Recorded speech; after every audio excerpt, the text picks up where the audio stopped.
जय श्री कृष्ण। रामू पंडित का सभी दर्शक बंधुओं को यथोचित अभिवादन, हृदय स्थल से अभिवादन। अभी तक हमने ये बताया दान का महत्व। पिछले वीडियो में हमने आपको ज्ञात कराया दान का महत्व। अब आपके सन्मुख लेकर के आए हैं कृपणता दान की। शीर्षक है कृपणता दान की। चमड़ी चली जाए दमड़ी ना जाए, एक ऐसी हास्य कथा है जिसको आप श्रवण करके बहुत ही आनंदित होंगे, पर वीडियो पूरा देखें तभी आनंद का अनुभव। वीडियो के अंत में हम बताएंगे कि इस वीडियो के बाद हम किस परिपक्व में वीडियो डालेंगे। तब तक के लिए सभी दर्शक बंधु इस वीडियो की हास्य कथा का श्रवण करें। कथा का प्रारंभ, अर्थात एक ऐसा कृपण व्यक्ति होता है जो दान नहीं देता है और भगवान भी उसके सामने जाकर के हार जाते हैं। ऐसा कृपण व्यक्ति। एक सेठ होता है जिसका नाम है चंद्रदान। वह गंगा नदी से कुछ दूर पर रहता है, अर्थात 2-3 मील की दूरी पर रहता है। उसका घर होता है। वह इतना कृपण होता है, इतना कंजूस होता है कि वह 1 रुपए का दान नहीं करता है। धनाढ्य होता है, धन से परिपूर्ण होता है, पर दान नहीं करता है। दान ना देने के कारण उनके ग्राम के लोगों ने उनका नाम चंद्रदान से दानचंद्र रख दिया, वो भी व्यंगतावश। व्यंगता एक ऐसी व्यंग करना, उपहास करना, इस कारण से उनका नाम दानचंद्र रख दिया। दानचंद्र बहुत ही कृपण व्यक्ति था, कृपण ही सेठ था। वो किसी भी प्रकार का किसी भी व्यक्ति को, याचक आए या कोई भी आए, उसे दान नहीं देता था। एक दिन उसकी पत्नी बोली कि सेठ जी, आप दान नहीं देते हो, कम से कम गंगा स्नान तो कराओ। सेठ बोला, अरे गंगा स्नान जाएंगे, अरे बहुत दूर है और साधन करेंगे, पैसा खर्च होगा। अरे भोले, कुछ ही दूर पर 2-3 मील पे हैं गंगा माता, उनका दर्शन कराओ, स्नान कराओ, कम से कम उनमें कौन सा पैसा लगना है। सेठ कहने लगता है, स्वीकार कर लेता है। कहता है कि ठीक है, अगर तुम कहती हो प्रिय तो हम चले जाएंगे। और इतना कह करके वह धीरे धीरे पग यात्रा करने लगता है। पग यात्रा का कारण क्या है कि किसी भी प्रकार का वह साधन नहीं लेना चाहता कि उसमें पैसा खर्च होगा। और पैदल जाते जाते वह गंगा तट पर पहुंच जाता है। गंगा तट के एक किनारे खड़ा होकर के वह देखता है कि घाट पर बहुत सारे लोग स्नान कर रहे हैं, और यह भी देखता है कि बहुत सारे पंडे भी विद्यमान हैं। तो उसे लगता है अगर हम इस गंगा तट पर स्नान करने जाएंगे तो इन पंडों को दान देना होगा। कृपण व्यक्ति था ही, तो उसने सोचा कि अब गंगा स्नान भी करना है और दान भी ना पड़े। तो वो विचार करने लगा। विचार करते करते उसकी नज़र चली जाती है स्मशान घाट, मुर्दे की तरफ, जहाँ मुर्दों का प्रवाह होता है, अग्निदाह होता है। और उस स्थान में वो सोचने लगता है कि यहीं स्नान कर लिया जाए। वैसे भी मुर्दे घाट में कौन रहता है? जब कोई व्यक्ति खत्म होता है या समाप्त होता है, पार्थिव शरीर छोड़ता है, तभी मुर्दा घाट जाता है। तो उसके मन में विचार आया, मुर्दा घाट में बढ़िया स्नान कर लेंगे, कोई दान की कोई चिंता नहीं है, स्नान करके घर पहुंच जाएंगे, गंगा स्नान भी हो गया। ऐसा विचार कर लेता और वहां पहुंच जाता है तट पर। भगवान सोचते हैं ऊपर से कि देखो कैसा व्यक्ति है, दान ना देना पड़े तो मुर्दे घाट में स्नान करने जा रहा है। भगवान सोचते हैं कि कुछ न कुछ इसके साथ आनंद लिया जाए और इसे परेशान किया जाए।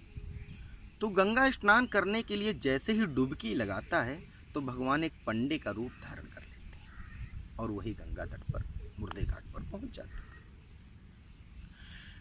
वहां पहुंचने पर जैसे ही वो डुबकी लगा करके ऊपर को निकलता है तो भगवान पंडे स्वरूपधारी कहने लगते हैं, जजमान की जय हो, यजमान की जय हो, यजमान की जय हो। वो सुनता है, अरे यहाँ पंडा कौन आ गया? यजमान बोलने लगा, खड़ा हुआ पूछने लगा, आप कौन और यहाँ कैसे? बोले, हम इस घाट के पंडा हैं। यहाँ हम रहते हैं। बोले पंडा तो उधर रहते हैं जहाँ गंगा तट पर लोग स्नान करते हैं, तुम यहाँ क्या कर रहे हो? यहाँ तो कोई शव भी नहीं आया अभी, ना कोई मुर्दा है, ना कोई दाह हो रहा है, तुम्हारे आने का क्या कारण हो गया यहाँ? बोले वहाँ हम नहीं रहते हैं, हम बहुत संतोषी ब्राह्मणों में गिने जाते हैं और मैं यहीं पर विश्राम करता हूँ, और जो भी आ जाता है बस मैं उसी से दान ले लेता हूँ जो भी ज़रूरत होती है। बोले हम तो दान एक भी नहीं देने वाले। पंडित स्वरूपधारी भगवान ने कहा कि यहाँ तो ऐसे ऐसे दानी आते हैं कि वो 1 वर्ष तक का हमारे लिए खाने का पीने का संपूर्ण प्रबंध कर देते हैं। बोले करते होंगे जो करते होंगे, पर हम एक प्रहर, एक काल, एक टाइम का भी हम तुम्हारे लिए भोजन नहीं दे सकते। भगवान ने, पंडा स्वरूपधारी भगवान ने कहा चलो ठीक है, तुम्हारी श्रद्धा है, मत दो, पर जो आप यहाँ आए हो तो तुम्हें कुछ ना कुछ तो दान देना पड़ेगा, आपको कुछ ना कुछ तो दान देना ही पड़ेगा। अब वो सेठ सोचने लगा, दानचंद्र सोचने लगा कि अगर हम यहाँ इसे दान नहीं देते तो पंडा हमारा पीछा नहीं छोड़ेगा। तो उसने कहा ठीक है, अभी तो हमारे पास कुछ नहीं है, लेकिन जो है हम उधार दान दे सकते हैं।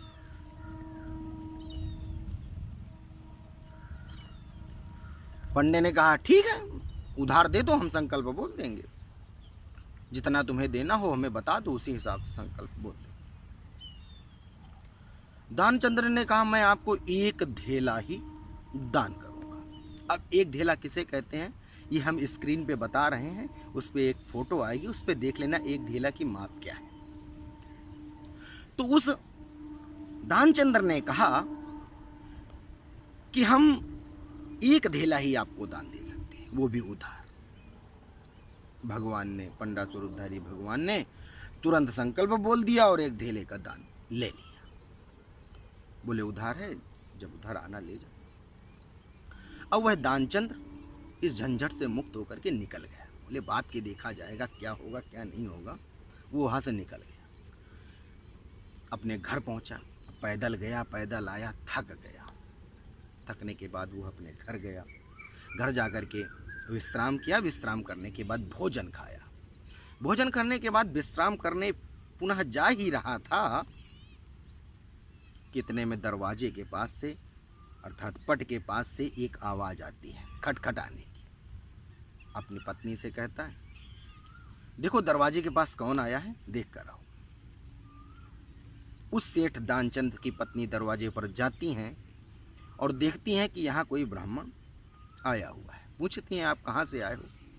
सारा वृत्तांत उस पंडे ने बताया कि इस प्रकार तुम्हारे पति ने कहा था कि मैं उधार दान देता हूँ 1 धेला का, वही हम लेने आए। पत्नी ने कहा रुको, मैं बता के सेठ जी से आती हूँ। सेठ जी के पास गई पत्नी, सेठ जी से कहा कि किसी को आपने गंगा तट पर दान देने के लिए बोला था क्या? सेठ जी को याद आया कि हमने पंडे को बोला था। सेठ जी ने कहा वो व्यक्ति आ गया क्या? पत्नी ने कहा हाँ, वो तो दरवाजे पे खड़े। अरे रे, जाओ उनसे बोल दो सेठ जी बीमार हैं और फिर 2-4-6 दिन बाद आना, फिर ले जाना। पत्नी दरवाजे पे जा कर के पंडा स्वरूपधारी भगवान से कहती है वो सेठ जी तो बीमार चल रहे हैं, और आप हे महात्मन, हे पंडा श्रेष्ठ, हे पंडित, जो है आप 2-4-6 दिन में यहाँ आ जाना। भगवान ने सोचा देखो किस प्रकार से 1 धेला देने के लिए कितना सोच रहा है। भगवान ने कहा हम भी अब जाएंगे नहीं। भगवान ने कहा हमारा यजमान जो है बीमार है और मैं अपने यजमान को छोड़ दूं, ऐसा शास्त्र नहीं कहता है। मैं यजमान जब तक ठीक नहीं हो जाएगा उसके लिए मैं औषधि बनाऊंगा और यहीं रुकूंगा घर में, उसके बाद जाऊंगा। पत्नी बोली रुको, हम सेठ जी से पूछ के आते। सेठ जी से बताया वो तो बोल रहे हैं कि हम यहीं रुकेंगे, जब तक आप स्वस्थ नहीं हो जाते हैं तब तक जाएंगे नहीं। सेठ ने कहा अब तो और ही समस्या आ गई, अब यहाँ रुकेंगे। पत्नी से कहा तुम ऐसा करो, वहाँ जा कर के बोल दो कि सेठ जी मर गए, मैं तब तक सांस रोक लूँगा उतनी देर के लिए, देखने आएंगे अगर तो सांस रोक लूँगा और तुम बता दो जा करके। पत्नी कही, वो तो सेठ जी खत्म हो गए, अब तुम जा सकते हो, सेठ जी का कार्य खत्म हुआ, अब वो दुनिया से पार्थिव शरीर छोड़ करके चले। पंडा स्वरूपदेव भगवान तो अंतर्यामी थे, वो जान गए सेठ तो बड़ा ही विडम्बना, ये वास्तविक में बड़ा कृपणता का पात्र। भगवान ने कहा, अरे ये तो बहुत ही गलत हुआ, ये शोभा नहीं देता है अपने यजमान का अगर हम अंत्येष्टि संस्कार ना करें, अपने यजमान का अगर हम अंत्येष्टि संस्कार नहीं करेंगे तो इसका भी हमें दोष लगेगा। कहा, ऐसा करो, जब तक तुम सेठ जी को देखो तब तक हम बहुत सारे गांव के लोगों को बुला करके लाते हैं। और वह भगवान पंडा स्वरूपधारी सभी लोगों को बुलाने चले गए। सभी लोग एकत्रित हुए। तब तक उन्होंने सोचा, पत्नी ने, कि लगता है अब सेठ जी स्मशान घाट जाएंगे, अब तो इनका जल जाएंगे। और सेठ जी ऐसे कि तब तक वो सांस रोके हुए, इतना समय आ गया, सब लोग आ गए, लेकिन उन्होंने अपनी सांस नहीं तोड़ी, सांस रोक के रखी। अब सांस चाहे चली जाए, पर सेठ जी ने पूरा प्रयास किया।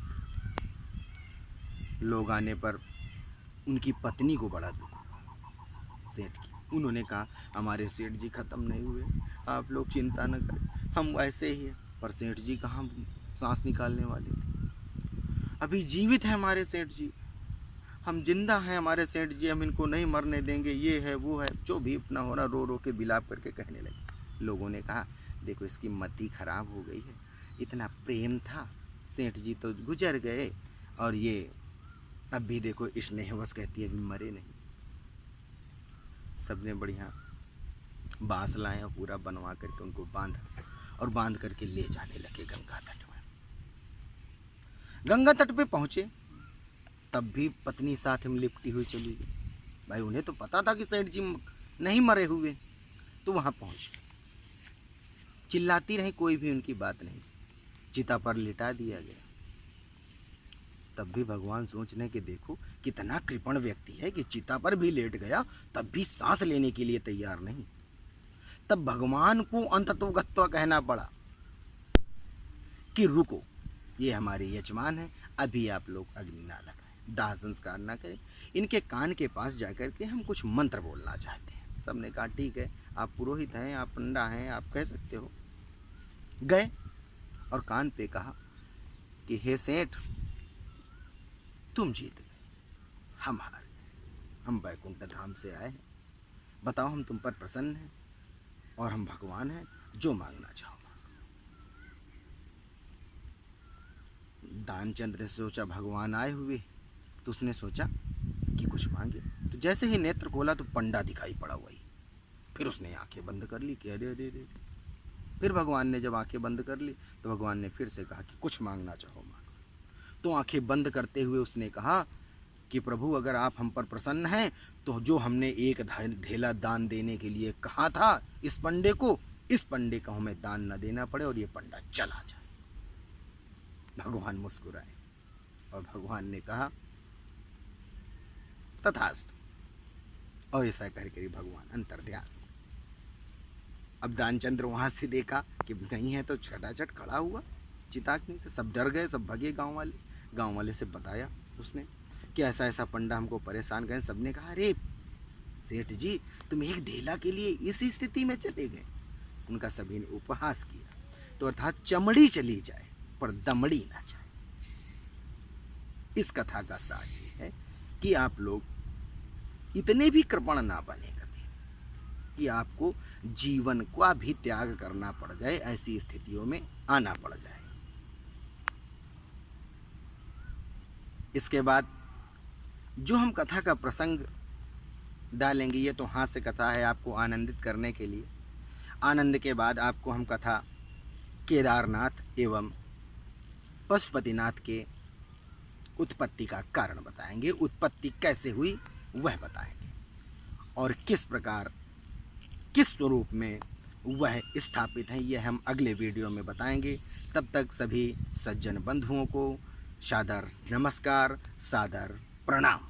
जय श्री कृष्ण।